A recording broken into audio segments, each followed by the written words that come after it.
We are living in an unprecedented environment, a global pandemic. There are a lot of discussions going where people are discussing that which country is doing better to deal with this pandemic. I tried to analyze this data from an Indian perspective. I tried to understand which state is doing better in this pandemic.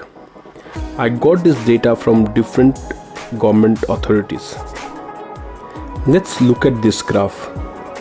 If you see this graph closely, it shows that how many corona positive cases are found per 100 tests. For example, if you see Maharashtra data, per 100 tests, there are 15.25 positive cases, and that is alarming.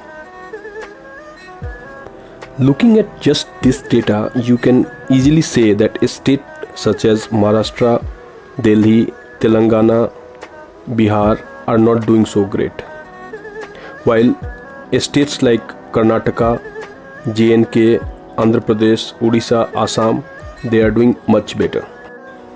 Now let's look at this second graph. This graph shows number of death cases per 100 positive cases. If you look at this graph closely, you would understand that states such as Gujarat, Maharashtra, Madhya Pradesh, West Bengal are not doing so great, while states such as Bihar, Odisha, Assam, Kerala are doing much better. This graph shows combined view of both test versus positive cases and positive versus death cases. Smaller the bar, better the situation is. So if you look at this graph, you would understand that states such as Maharashtra, Delhi, Telangana, Gujarat are not doing so great. While we look at this graph, let's not put blame on state governments only. There are a lot of other parameters as well.